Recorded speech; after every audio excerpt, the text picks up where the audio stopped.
Yeah, the Alistar ban I like too because it is just part of the strongest like bot lane combinations you have in the game right now. It's such a safe pick. You don't necessarily want to first pick it because if OG plays it smart, there's other really valuable picks open, but it's one of the best early rotations on purple side. But one of the things about, again, the current meta is there's so many good picks. Like, there's so many picks to be considered S tier almost. That on blue side, often in your second rotation, you can still pick 2 top tier picks. So being on red side, having those 2 picks is not always an advantage. Because the first pick, you can just pick whatever you want. We talked about potential AD carry bans. Here's Lucian. If OG leaves Kalista, Corki open now, they will get one of them. I think G2 will just first pick the Corki though. I don't know. It feels it feels like a bait and switch though. The Kalista just enables the supports too. Both these support players are just so much better when they have Fate's Call available. Imagine. I think Origen's to leave them both open. They have to almost. If they ban one and then they leave one open for G2, then they make a real big mistake. Yeah. So they're doing it. 3 supports ban now actually. Very interesting. So this again is just deny Zven more than anything, because Corki has been a better mid lane pick than AD carry pick, and it seems like they're okay giving OG a Corki AD carry for Nils or for Zven, but they just want to deny the 2 main carries for him in Kalista and Lucian. Also, if you look at what Mithy's majority been playing, the Braum that is open now as the sole support that's left is more down hybrids alley rather than Mithy, I would say. And then Mithy has to resort to a 5th pick type of support. Maybe just whip out the Janna. Trundle maybe, but not as potent as he is on Alistar, you know, maybe even on Thresh later on. So, and Origen can't afford to pick it up because they really want to put some priority here. Ironically though, Amazing, even though he stated very often that he thinks Graves is one of the strongest junglers right now, played it a lot in duo Q too, got me some elo. But seems to opt for the Elise. They want more CC. Elise is still also a fantastic jungle pick, but it is what we also talked about before. Like, G2 still has a lot of good picks open. It's not like they've lost a whole lot by first picking their Kalista, because you knew Corki was going to come in there. Instant response from Origen, obviously. You can just go Graves now for Trick or Nidalee as he's played before if you want to have one of these fast-pushing compositions again. Yeah, it almost has to be X plus Braum here. So you have one champion that's strong and then Braum just to hide information and take it away. I don't imagine PerkZ is going to blind pick his matchup here already. Yeah, and Kikis still a flex. Kikis probably won't get his pick either now, because Fiora is open, but Soaz plays Quinn, which is really good into the Fiora. So you don't want to show that by any means for G2. It has to be support almost coming in now, just to hide picks more than anything. And we talked about the Graves Nidalee. Obviously, when Elise gets picked, you know, they're open. We've seen these picks from Trick, very farm focused, and then grouping up with his AD carry and support and just start fast pushing down these towers. So OG needs to respect that. Oh, that's actually something we haven't talked about too much. Zven is probably the only AD carry that plays Kindred AD carry. Now that she's back on the table, kind of shifts everything. So he's thinking about at least playing her. Yeah. Main too, because Corki in the bottom lane I don't think is the best decision right now. It's still so strong in the mid lane. It's a way better in the mid lane, honestly. It's so much easier to hit level 11, get your big power spike. The problem is, again, what wave clear AD carry could you then pick for OG if you want to try and stop this fast push potential coming from T2? Ezreal with an Iceborne Gauntlet Rush can do some of it. Yeah, definitely. Corki combined with something will be enough wave clear, but the problem I'm seeing here is that Origen, they're setting up for a heavy siege that usually gets countered by a wave clear mid, but that could actually be good against a team like G2, who like to have their mid lane player on a playmaking champion. So we may actually just see a Victor come out here from PerkZ, and then it kind of limits some of the roaming forward pressure that he puts if he just plays a more of a wave clear oriented champion. Well, this is why I absolutely love Graves as a jungler, because he offers that wave clear. Yeah. You need. So even if you go like an Ahri here as a very often safe pick, to combine wave clear of Graves and Ahri is enough, so you don't need a Victor in that case. You can still play an assassin mid, and Ahri is by many players considered the safe option in mid lane. Also because you have seen the Corki now, so you expect it to be Corki mid and obviously Ezreal AD carry, so there's no LeBlanc counterplay. For sure, but even if you go for like a playmaker mid lane on PerkZ, we've seen that you can't always snowball against your opponent, like when he played against Zven. They still took home the win, but against PowerOfEvil, it's still very difficult to snowball from him. It does tell you a lot about G2 as a team, that when they see a poke composition being built against them, you know, everything Origen has picked so far means group up, poke, and siege. And a lot of teams will say, okay, we will nullify that at least in one of the lanes by picking Victor, just go mass wave clear, stall it. But G2 always want an aggressive element, so they pick a gap closing, charm enabling, Ahri. You know, they have an aggressive top laner right now with the Malphite as hard engage, and then they have Fate's Call on their support. who can also soak up so much damage. So they're taking the aggressive answer instead of perhaps looking for the passive one, and it just shows you that they're very confident in their ability. It's also just where we see the power, again, of them being able to get a Graves in second rotation, not even having to invest the first pick, so you can use that to deny Zven and putting on a second tier AD carry in the Ezreal, who obviously needs to hit that late game point before you have that massive impact.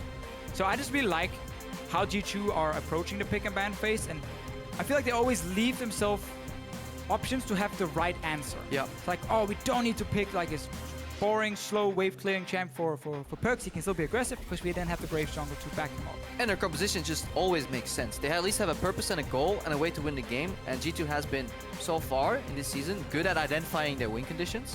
And that begs the question, how much is that coming from Youngbuck as a coach? Because coming into the season, many were even like criticizing, even mocking Youngbuck so far as a coach because he went to North America, didn't have the greatest success there. But so far in this multicultural, multi-language G2 esports, he's done a fantastic job when it comes to drafting. I mean, he's always been a good leader, a good captain, can kind of rally people around him, and you need that, a young team like G2 getting into the LCS, picking up 2 Korean imports, Trick, very young, of course. And OG in the end, we get a big tank top lane, who will, of course, be able later on to like outduel the Malphite, but they're obviously not going to do too much against each other. It's a 1-4 siege comp, and then you need some safety against Ahri, burst, Graves burst, save one of these AD carries. And you gotta watch your flanks. If Malphite gets TP in from the side, it's pretty much game over for Origen when they're sieging. Well, there we have it. The coach coming in after the pick and bans, supplying everything they can, and now they just have to watch their teams from the sidelines. Not long to go. Well, with the comps locked in, it's time to see who's really OP between G2 and Origen. The tower goes down, and all Fnatic are being shoved away, and Gamers 2 just close in on the Nexus. I expect Origen to be good. They're all really good players. Rocket, they're running for their lives. I think G2 will be a good team. Mithy and Zven, they're both really good. I think they're one of the best bot lanes in Europe. Keep looking at Zven. Wow. I think we can win, but I won't say we have won already. And we are into game with G2 going up against Origen. G2 currently 5-1. Who would have guessed it? Right at the top of the table, going against Origen or Ocelot. Ocelot would have guessed it. He knew. He all along. So look at what G2 are doing now, level 1. Instant moving to the tier 1 tower up top lane. Yeah. Hiding the dual lane for where we normally see these wards fade out in the river. Haven't shown anything yet. 30 seconds. They definitely want to get the swap though. The Braum Kalista matchup is, it's almost, you only get like one trade to win that lane. If at that point you haven't really gotten a good trade at level 1 or 2, when you just lose too much HP, and it kind of the same fate happens to as what we saw in the Giants games, where at that point you have one chance. Yeah, one opportunity. You go in, you land a stun, Emperor gets a double proc, you know, at level 2 or level 3, and then you can break the Janna Ezreal lane. But other than that, the repetitive poke from an Ezreal who can stay at max range can opt in for any trade he wants and then accelerate that trade by shifting in aggressively, plus the Janna shield. It is very hard to beat. So OG rolling the dice here turns out that they do find G2's bottom lane up here. I see some keystones. And they'll also go for the late invade to stop the camp, especially if you're running a double ranged bot lane. Either you find the enemy double jungler here, good, you punish them, or you find the enemy bot lane doing a camp and you keep the level 1 laning phase as long as you can. But this time, because G2 were hiding and they had some wards, they actually get the early push in the lane now. Look at the minimap though. The ward in the river you see in the entrance toward the Raptor camp of Origen is very important because that's where team can hide. Yeah. Which we saw HK do, and then like walk in behind you when you're invading on blue buff and kill you. That ward would spot that, so it was a safe play from Origen, and they just end up neutralizing. No one gets a camp level 1. Well, this may seem very insignificant to the untrained eye. The fact that Emperor and Hybrid get a little bit of wave control here at the start means a lot further down the line for this matchup. They level up to level 2 on the 9th creep of this wave, and because they have the control early, they get that uncontested. And the difference between the Janna Ezreal lane being pushed in their tower and having the push control is massive in terms of how much pressure you put on Emperor CSing, because essentially he's laning 1v2. Almost forget I have to talk at times. Just love listening to you guys go back and forth, learning so much in this 2v2 alone. Also interesting mid lane though, PowerOfEvil going back to another poke champion, which we saw a lot from him last season. Now going on to the Corki. Last week his performances were really good, but he was on the Lulu just facilitating his team and more specifically Zven. So now he's back onto a quote-unquote carry mid laner. I want to see how he does. Yeah, and we have to remember, if you look at the pick and ban phase, the way Origen were picking, they're basically setting up for this siege comp instantly as they knew that Corki would be open. So like they get Corki Elise, and the reason they take Elise is because out of the poke junglers, if you look at like the poke siege comp junglers like Elise, Graves, and Italy, the only one who's able to build full tank is Elise. So they needed a front line with a tank top and Elise jungle to protect these carries, more instead of going for more damage. Amazing is finding Trick here. Might just run away from each other. Trick might get end of the line off the wall here, as Amazing is just walking away, but he did get the auto attack down first for the slow from red buff, so he's got a little bit more range as he turns around, starts trading with Trick into spider form to try and scuttle away. And this exchange here is very important for what's happening in that 2v2 on top. Just the fact that you know you can't get ganked allows you to play with more liberty. So the CS should go even, and there should not be all in the top lane. So top lane should pretty much go even. So we need to start looking at some of these other lanes. What's happening there in the bottom lane? We have a small CS advantage for Soaz right now. He has the push, especially here for him too. If he knows that the jungler is nowhere near him, Tahm Kench can play a lot more aggressively, make use of repetitive use of those stacks. He now pushes in, and he can reset the waves. Yeah, so interesting seeing Tahm Kench as well make it to the final rotation. Did find some hits in 6-2 with the damage from his ultimate. 2% of his max health at rank 1 versus 4% before, but still, final rotation back onto Soaz. In that 1v1, not very interesting. It's Malphite, Tahm Kench, so just kind of hit each other. Both went for Grasp as well, so it's literally going to be on an even playing field. Yeah, this is not going to be a game where we're going to see crazy ganking action in lanes. Actually a good 2v2 fight though. Yeah, forces the exhaust, too much damage. Zven gets hit by more stacks there, and the Rend. And I think that puts the Rend on cooldown, so that gives a little bit of breathing room, but you just see the difference. What you can do with a Braum. Hang on, PerkZ going low, forced to flash, and yeah, this is the power of the Corki. Very greedy play from PerkZ though, moving so close to PowerOfEvil just to try and get a Q off on the minion wave. Getting in range of both the Q from Corki, Gatling gun, instant Thunderlord proc. Sloppy play there from PerkZ, and not often we see that. No, but that's kind of the playstyle we've seen from PerkZ, and he's been able to do it against weaker mid laners, and now struggling more against PowerOfEvil, who is still a very strong laner. 5 minutes in, yes, but he could have made a move like that against other mid laners and have it be fine. So just testing the waters, I guess, in the mid lane. Had to burn a flash for it. Yeah, G2 pushing up the wave, hiding in the brush, and as a team though, if you look at what PerkZ did there in that trade, as Emperor takes another bad trade here, you would think he knows that matchup better with the amount of Corki that he has played, so it must have been almost like a disrespect to your opponent to go for plays like that. And G2 as a whole, they've played these poke positions so often that they must have the answer to it. PowerOfEvil, pitching Trick here. Yeah, you're not going to be picking up the kill, but taking some poke regardless. Still has refillable potions, so he's okay for now. But still, I mean, this is not an early game where the junglers are super active in terms of gank doing anything. It's kind of like maximize your farm, try and cover your lanes with Rift Scuttlers, and again with the Amazing on Elise, because he can build Cinderhulk and he has Strength of the Ages, so he wants to stack that one up. And again, he just wants to become like a front line, basically, where Trick is more focused on that increased burst damage you get from a jungler like Graves. But that's where the Tahm Kench pick for Soaz can turn out to be game-changing for Origen, if he's in the right place. But obviously, he's the guy sitting in side lanes very often, and he has less of an impact when he TPs in compared to a Malphite. Yeah, Soaz will definitely have to deal with some of these hard engage components. I mean, the Malphite, the Fate Skull support being thrown in, PerkZ' charms. Whereas if you look at OG, it's only the Cocoon really and a max range tornado that can set up for target lockdown that can then enable these Pokems. If you CC a target, everybody can fire all their missiles at one guy, you can explode him, but if you miss that tornado, then it'll be very hard for G2 to play here. PowerOfEvil? PerkZ actually turning on PowerOfEvil in the mid lane. He's going to flash away, but the Ignite will take him down for the first blood. Over to PerkZ, just in the rotation to River. Mithy had cooldown on his shield because he used it on himself when he was kind of trading with Trick before.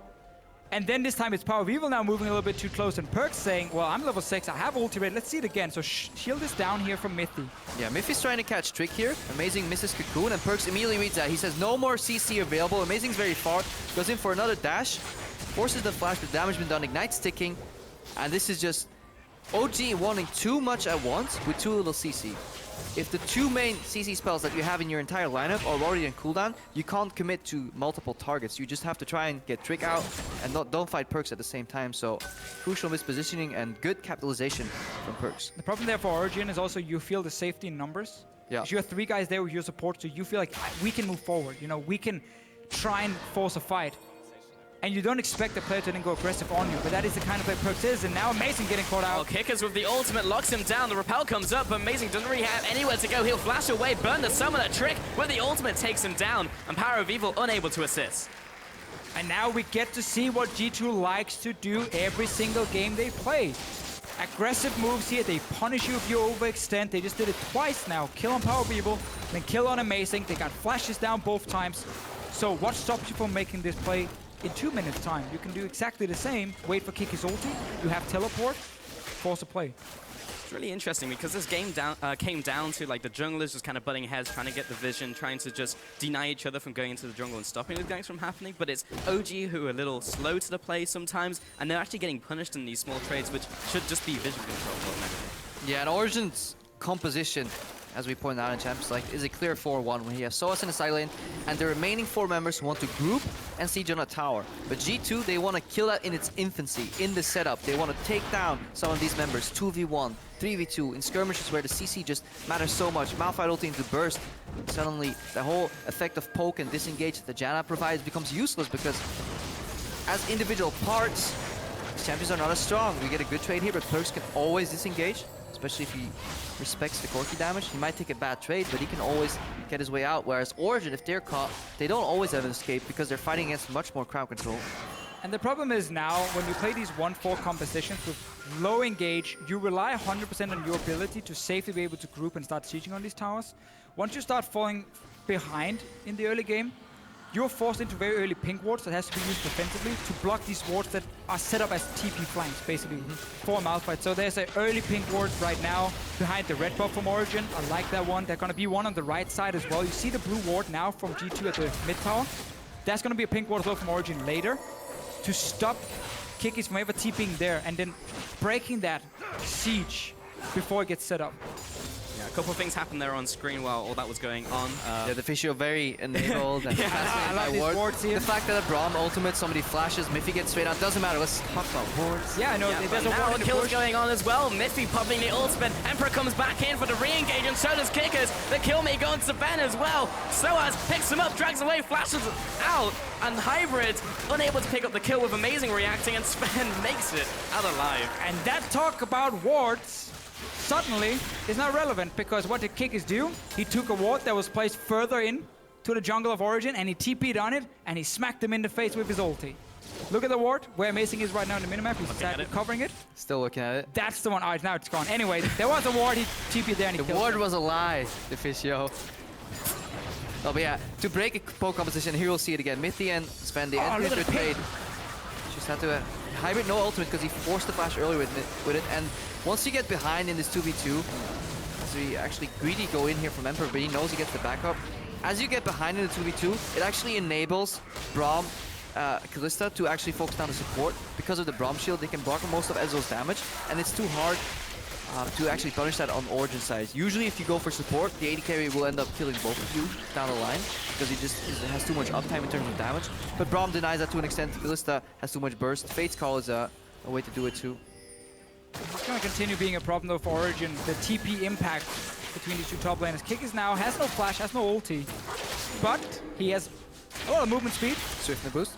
And Tahm Kench then catch him and devour him. He gets out alive. What we see when Soaz TP's in is to save someone, but he doesn't do it as quick as a Malphite ulti just smacking into people. Yeah, real hard to gank Malphite there. Also predicted wrong with the cocoon, thinking he may juke into it, but still, bot lane, Emperor. That was a very aggressive flash in the last fight as well, but in terms of communication or just feeding out how your team is going to play, that was exceptional. Jumps in as the ultimate comes in from Malphite, really shores up some of the communication problems we thought they may have had. Top lane, Soaz still just kind of package licking away at Kikis. Actually uses the ultimate as PowerOfEvil is heading in from the mid lane. good use of ultimate there, and PowerOfEvil has to go back into mid lane. Gets the call from his own mid laner that Corki has gone missing with the package. And obviously you have to respect that really, really far away. It does mean G2 might make a play on the bottom side, and they're sending Hybrid in. It's a little over-eager. Yeah. And PowerOfEvil looking for the play here because gets charms in. PerkZ doesn't have much mana, but he still has his ultimate. Now has to retreat as Amazing is coming in. Rocket lands on his way out. See, and that's the mark of just a great mid laner. He's not afraid to turn aggressive where he can and just respect the absolute boundaries of that play. Any extra dash forward, he dies. If he goes out earlier, sure, he lives, but he doesn't put the counter trade in. He just really knows how to play on the edge of safety. And that is Emperor might be the caught mark here. of a good player. He's alone in the river. Amazing is here. Yeah, and he doesn't have flash from early as well. He has to turn around, try and put some damage onto Mithy before he falls. Yeah, Emperor, they went in for the 2v2 in bot lane, but he tries to rotate over, gets lost in rotation on his way up to mid lane, and that actually opens up for some pressure from Origen in the bot lane and the Dragon. Would you say he lost in translation there? Actually, Emperor, because he was trying to go into mid lane. Technically. Well, Dragon is going to be taken off the back of that from Origen. Amazing will just tank that up easily with Spiderlings.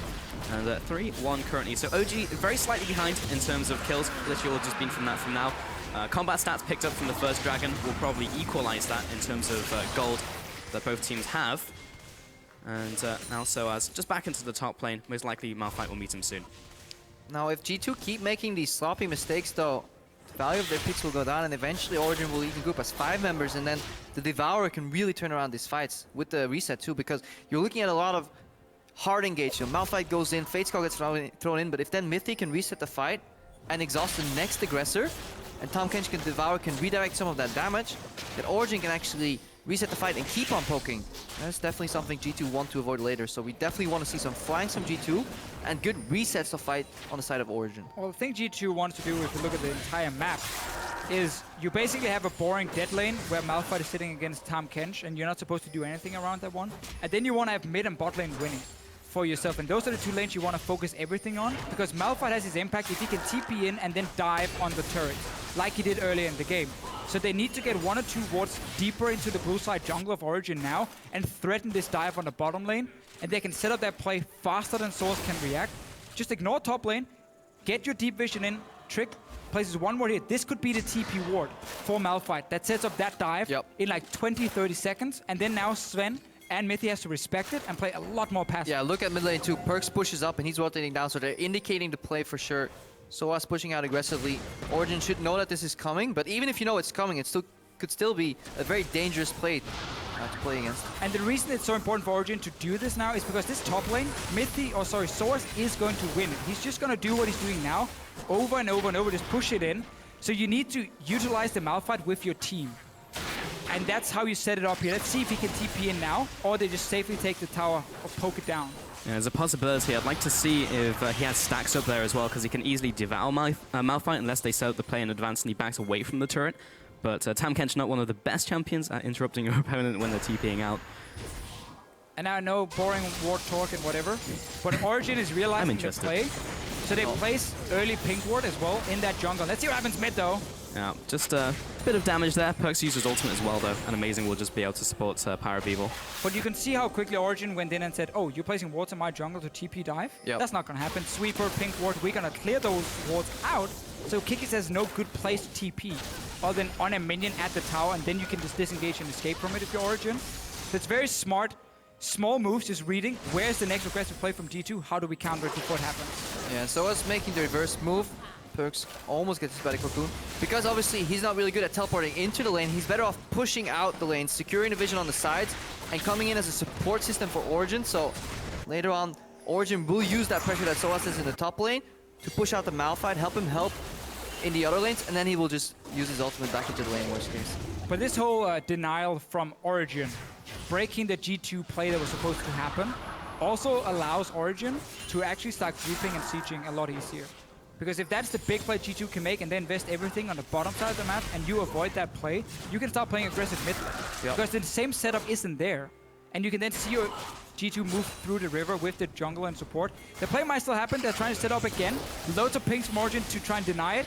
Here's a TP from Soaz. He's coming in, and the Cocoon lands onto PerkZ, actually. He has an ultimate in a couple seconds, needs to survive until then, but Soaz has him in the grasp of his hands. Now he picks up the kill, but the re-engage from G2 might be big here from Kikis. Ultimate onto the back line, but it's not enough damage with the follow-up. Soaz drops low, but he needs a little more to finish him off. Amazing with the re-engage, and they pick up the kill onto Emperor. Now Amazing goes down, and Trick's still kiting back. Kikis is still alive, trying to get those autos onto Soaz to pick up the kill, but now he has to back away with his team, and here is the disengage. Emperor flashes in aggressively to get that kill, but clutch shield from Mithy turns that fight around, and this is exactly what we were talking about.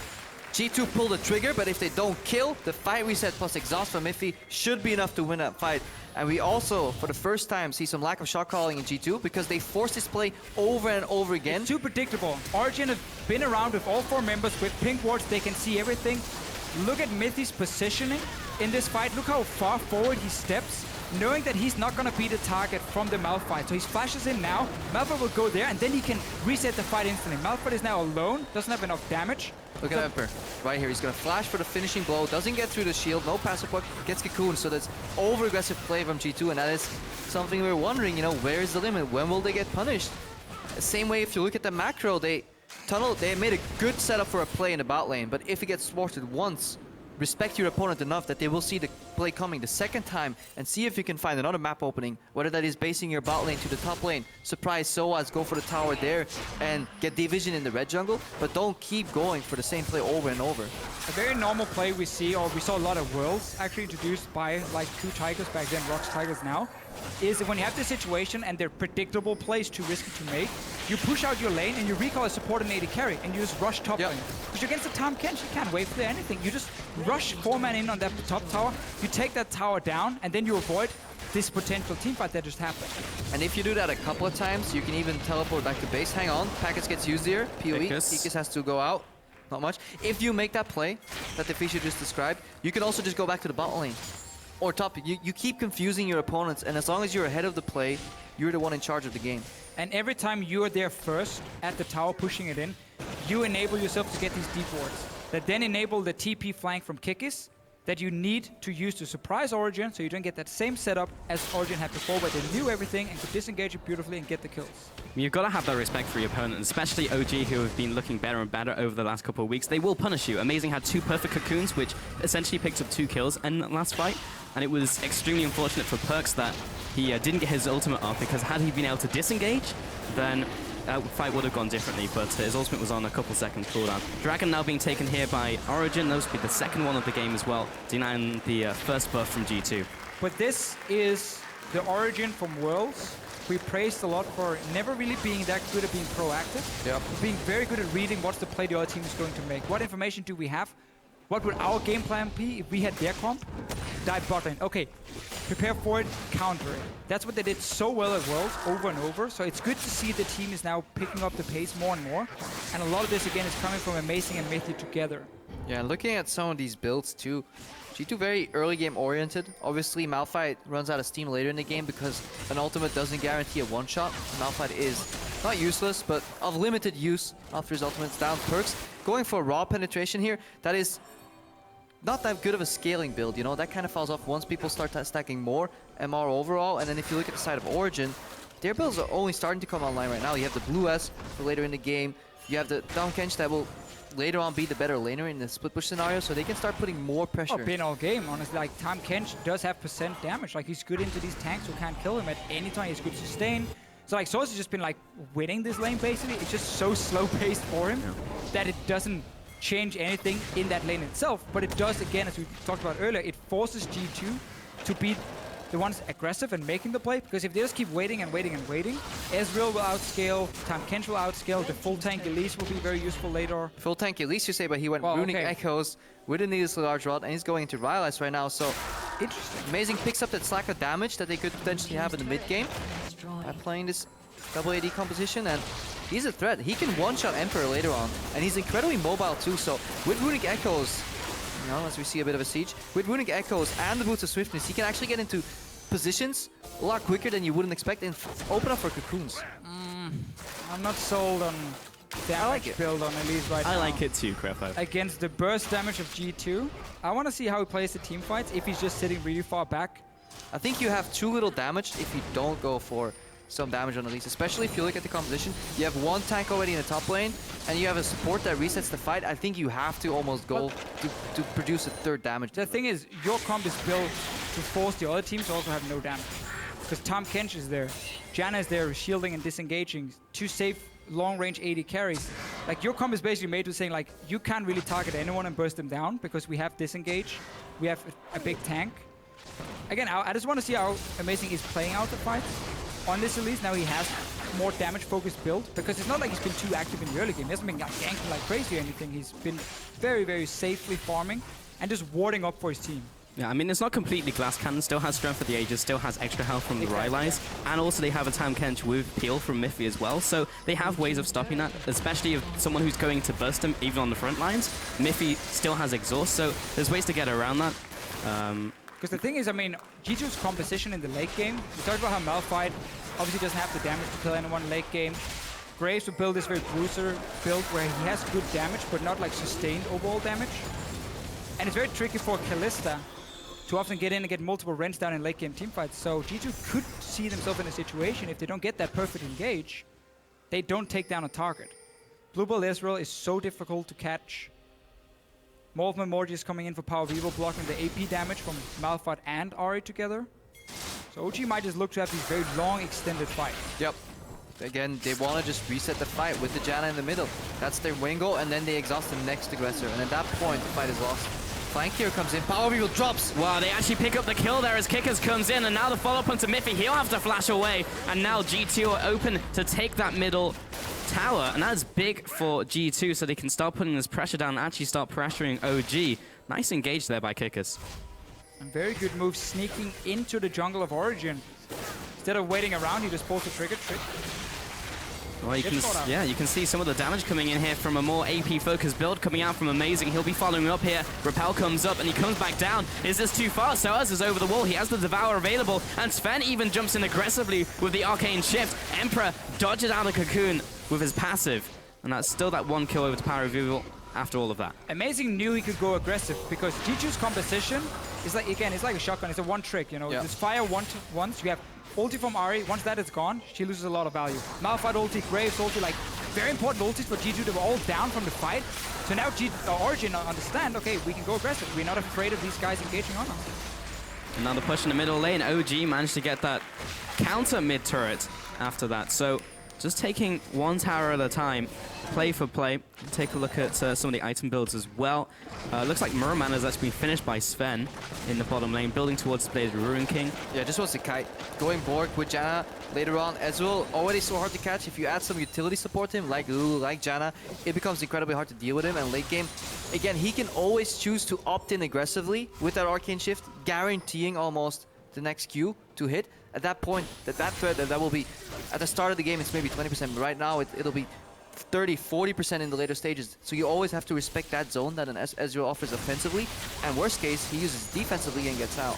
Oof, a lot of damage coming out from PerkZ. Thunderlord's procced off there with the true damage swing of Deception. Maybe wise for Zven to still look into a QSS, because even when you're knocked up, you can disable part of the knockup and then use a mobility spell. So you can't disable it and move, but you can disable it and flash or Arcane Shift. Yeah. Yeah, it's a weird interaction where you basically get stunned when you knock up with the fullest in the air.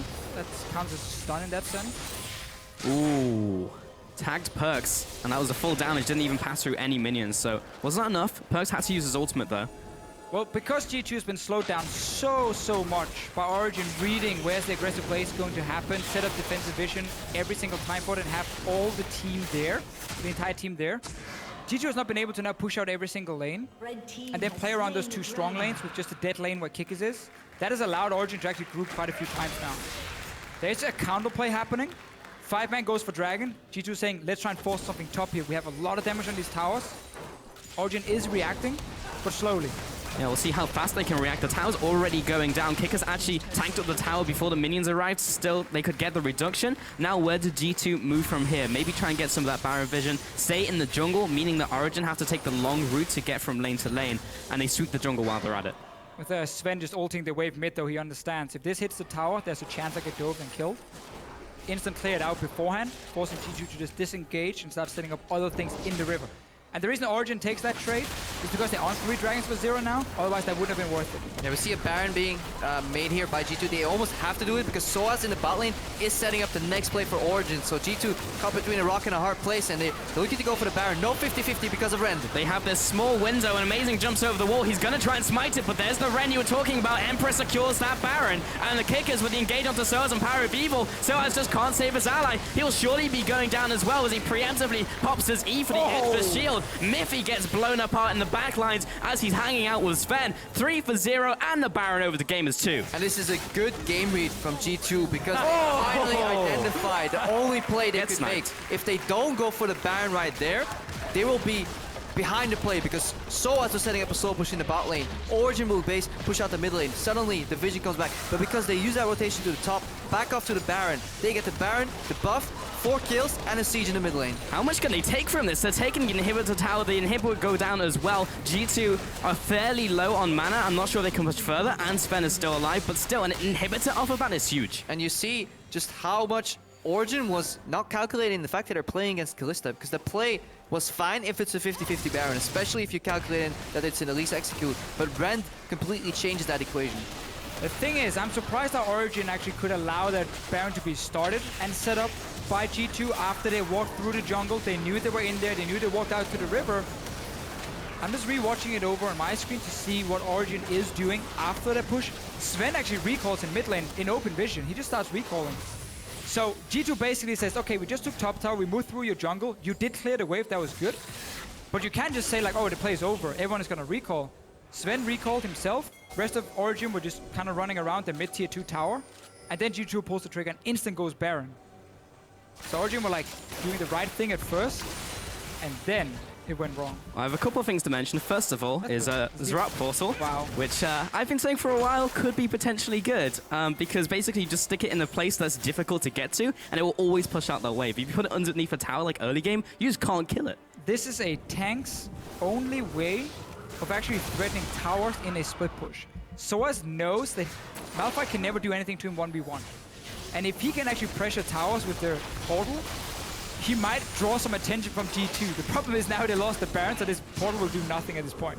Yeah, the portal right now is completely nullified. If you play a poke siege composition, your greatest ally is Baron, but also your greatest nemesis is the Baron buff, because suddenly your wave clear is nullified. It makes it so easy for G2 to either split push, set up an engage. Malphite is a tank that now becomes a split pusher because of the Baron buff. He doesn't need his raw portal. He just has it built in the Baron buff. But if he had one, plus Baron, it would be insane. Useless. It would be redundant. that would be Well, so they're going for this insane. 1v1 fight. Actually, defensive ultimate that used there by Kikis, because some of the members of Origen went off the map. And he was a little scared. He didn't want to get picked up. Bottom tower gets taken regardless, so it doesn't really matter. Once again, if you look back the last few minutes, Origen very slow at like reacting to what's happening. Soaz was staying bot lane for such a long time that Kikis had time to walk all the way up and take down a tower. It felt like they were shot calling and setting up plays without looking at what their opponents could do. You very often see this in teams that are like in phase 1 of shot call building. They're like, okay guys, we'll set up a slow push in the bot lane, we'll get out mid, we clear the wave, we're fine, but they don't calculate in what the opposing team's play is. So if you're only looking from one perspective and not from both, then you will run into situations where you get out rotated, where you get surprised. The same way kind of G2 was doing it earlier when they had that rotation in the bot lane. They only saw their own play. They're like, we have to do this, we have to do this, it's the only play. But you don't calculate in the counterplay from Origen. So both teams have made some crucial errors in the macro. Sadly enough, for Origen, it was just a one fight that they got for the right call. For G2, it was a Baron, an inhibitor mid, another tower in the bot lane, and a tower in the top lane in the base. So a game-winning Baron, pretty much, for G2 eSports. really liked what OG did, though, up until that point. Again, I understand taking a third dragon, because you have 3 dragons to 0, 26 minutes, so you can play for 5 dragons in that sense and trade it for tower. As long as you then don't obviously give up a free Baron right after. And let's see this could be big. Potential pick on here, or maybe onto PowerOfEvil. He'll get swallowed up by Soaz, who should be able to save him, throw him into the Monsoon for some healing. Zven over the wall, way too aggressive, and gets shut down by PerkZ. In the top lane, though, Gamers 2 are pushing in for this inhibitor, and Origen are trying to recall, but there's 2 people in the mid lane who can stop those recalls from happening. And G2 are just getting everything. Okay, one-on-one. Okay, PowerOfEvil got a kill, but he lost inhibitor. I don't think G2 can finish them with him dying. Yeah, just buying time right now. PowerOfEvil coming back in, but Soaz may be caught in this bottom side. He's very tanky. It's difficult to get this pick to happen. He still has a great health. There it is. Mithy is there to support him with yet another shield. Hybrid trying to get the lockdown onto Elise. And Gamers 2 trying to chip away at these turrets. OG are there to defend. Maybe they can get one. A second might be over ambitious. Emperor again, another aggressive flash in. This time with the heal. OG are forced back to their fountain, but now they have the home guards. After 20 minutes, they can chase them out of the base. Yeah, Zven is spawning. They're pinging the Baron. Obviously, we don't have the spectator bug here. Soaz comes in for the flank. If G2 drop here, this could be a potential counter Baron from OG. Trying to punish hard here with Soaz using that Abyssal Voyage, but can't close the noose. And G2 managed to escape. The smokescreen comes out. More slows coming in from the Winter's Bite. And now G2 are able to back off. Yeah, we don't have the Baron timer here. Production just told me it's still 1:30 away. We're guessing right here. We're in the dark. Counter Baron setup. Counter Baron setup into a Baron. But yeah, 4th Dragon's on the table too for Origen, so that is their late game win condition too. They've been setting that up. They cost them the tier 2 tower earlier. I don't think the 3rd Dragon necessarily led to the Baron. No. That was another mistake. Again, Origen, after trading for that Dragon, which we felt like was fine, Yep. that's where the collapse kind of happened for the team. Honestly, ignoring the fact that Baron was an option. G2 might look to fight Yeah, now. G2 looking for yet another punish, but Soaz with the save throws out PowerOfEvil, and Amazing is here as well. He comes back down from the repel, but he's caught out. He will be going down. And PerkZ looking for another follow-up, uses the Spirit Rush, misses the charm, but still has more damage with him. Zven is one of the stragglers who'll have to jump back, and Soaz once again with a saving Devour. A 1-0 to G2, looking to take more. Good top lane, massive wave coming in. G2, they can look to put some pressure on his Nexus tower or go back, take the Dragon. The middle lane respawn, so they're taking that now. Complete control. That's the second or third Ezreal ulti that I've seen collapse into a Braum shield, so no A game from Zven this game. Yeah, maybe a little over-eager here. PerkZ, maybe if he can get a pick, but he's right into PowerOfEvil, who will punish with the Fast Bomb and the burst damage. Ultimate used for the disengage there by Hybrid. Abyssal Voyage could be a good punish from Soaz, but he'll immediately get chunked out. And now his team with the follow-up, now they need to get out because PowerOfEvil's low and Zven does not want to be caught in the crossfire.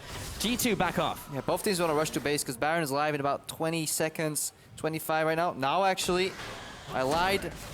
Production gave me the wrong number. Is the wrong number, and G2 will go for that Baron. And this should go down with no troubles at all. 100%. I mean, the base is open. PerkZ was sitting in the jungle, setting up a potential catch. There's no vision from Origen. So that's 2nd Dragon, or 2nd Baron for Origen. For G2, tilting the Krepo with their timings being off. This should seal the deal. I mean, Origen can take a Dragon, but that's 4 Dragons. You need number 5 to cash in, so that's not really going to be a whole lot of value for them. It's like a retirement plan, you know? You keep putting money in over and over and over. When you're 65, sure, you know, you get it all back, but they're not going to get to 65 minutes in this game. That's the problem. You definitely won't. I don't even get the Dragon. Wait, they do. Man, then you know everything is going wrong. That's why you're basically saying, okay, whatever, this game is over anyway. I even lose the Dragon because it starts resetting and healing, and then Hybrid steals it. The Winter's Bite of vulnerabilities as well, but now G2 closing in, and that's what happens in the Poke versus hard engage matchup. You make one mistake as you're trying to dance around. It's like a matador against a bull. If that bull hits you, you're dead. And that's currently what's happening with G2 going up against Origen, looking to seal the deal here. The first in-hit goes down. Amazing jumps in, trying to go in there and deal some damage, but he's just too squishy. And even the tank Soaz goes down. PowerOfEvil will be falling. Zven protect the fantasy points, and G2 go in and collect the win against Origen. This game, we could praise Origen up until that Baron call, where they recall, you know, they kind of wander around the tower. G2 takes Baron, and then the second play that happens a few minutes later is where all of all of Origen is sitting on the bottom side, and Kikis just walks top and takes a free inhib turret. And you're like, that's 2 moments where you can see the communication just completely collapse for Origen. And G2 punish them, because again, they do not hesitate. If they see an opening, they take it. But you always have to wonder, OG, it's a very bold move to play a poke siege composition into a team that got both their wins last week from playing that exact style, which means they have a mastery of that style, know how to play against it, because they've obviously played against a lot of teams against Pokemon, because they were playing the damn Pokemons themselves. So very bold strategy, did not pay off there. G2 overloading on the hard engage, not afraid to go aggressive. Still need to find a plan B for when they get countered on plan A though. Yeah, sure. I agree on that one. I still think, though, that Origen, honestly, up until that Baron, were in a position where they could start sieging and using their composition. You had fully stacked tier from the Ezreal. We had seen that first team fight where nobody died because of Janna, because of Tahm Kench. But then once you lose that Baron, and like that's your massive window to kind of break into the game and start getting your advantage, everything just falls apart, obviously. And yeah, I mean, what a call, though, to go for that Baron at that one time as soon as they went for that play. You're pointing very excitedly at Iceborne Gauntlet or Malphite. No, I agree with you. not that one. Portal. Ezreal portal. Oh, he finished the build. It's also, the portal. I like Iceborne Gauntlet and Malphite. You build that yeah, of early course. I mean, with you build Thunderlords, you pop the AD carry, it's OP. So if you're wondering what's happening at home, and we're back on screen right now, while we're delivering our analysis, or at least trying to, we have this guy sitting here like pointing at a screen and not knowing what he's pointing at. Apparently there's a zero out portal. He built the portal by Kikis at the very end of the game. It did absolutely nothing. I don't care. A victory. Baron buff and portal. That is insane. It won them the game. It basically won the game for G2. That one Was it item. even placed down? I think he placed it before the game even ended because he just bought it now. It did absolutely nothing. It was completely useless. Anyway, but thank you for your contribution there. I think he saw Soaz build it and he wanted to join in. So now we've seen 2 portals in one game. That's true. That has changed the stats significantly. Breaking the meta right here in Europe. But that's very annoying. If you put it on like Udyr jungle, seriously, it's the worst thing. Not because I got triggered last night by that same thing happening. Totally not. But no, Cool story. really cool story, bro. But that was a really good win by Gamers too. Like, they've been taking names. Like, they've defeated Fnatic. Now Origen, they took down Unicorns of Love as well, who have been performing exceptionally. Like, who stops G2 now? We're still waiting to see. Yeah, H2K. Let's go. It's all new. Likely, but we're still seeing the same issues with G2. I mean, we have to rate them almost on execution. When you have a team that is playing as well, you expect them to do well and win a lot, so you kind of started criticizing some of the more type of finesse type of points, you know? So they need to start looking for second play, and that's what I wondered. Can they get that second play communicated quickly when teams start predicting their plays, but that rotation on the bot lane? What happens when you then try to go top and then you play against a good team and they're prepared for that? You constantly have to be on the fly.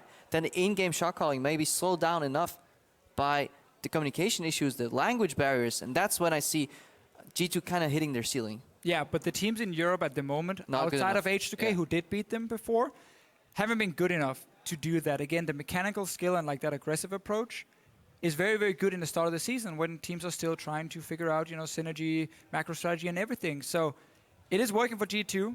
They definitely deserve every single win they've picked up so far. And I think if they look back at the H2K game they lost, they will look at the pick and ban phase and say this game was over in the pick and ban almost. So I'm looking forward to that rematch because for now, those are the 2 best teams. This is not the same team that picked an Udyr jungle and just kind of, you know, walked around the map and did nothing. So they're just also good at identifying when a team is making a play that is overreaching.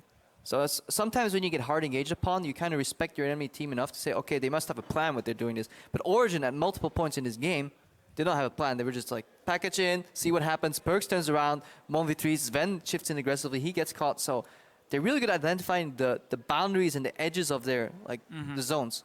Do you think that goes back all the way to Champion Select? Because they left those 2 picks open, Kalista and Corki, and we've seen how well they play around the Kalista, but haven't seen the Corki yet. Now they're playing with it. Is that something they were unprepared for? Because there was some evidence in that game to support that. I mean, yeah, sure, it's the first week Origen is playing it, but you've had 2-3 weeks in scrims, seeing it. They should be prepared. Of course you should be prepared to play the Corki. And again, the Siege comp worked okay up until that mistake around Baron. Well, that's it from us. We're going to check in with the analyst desk to see what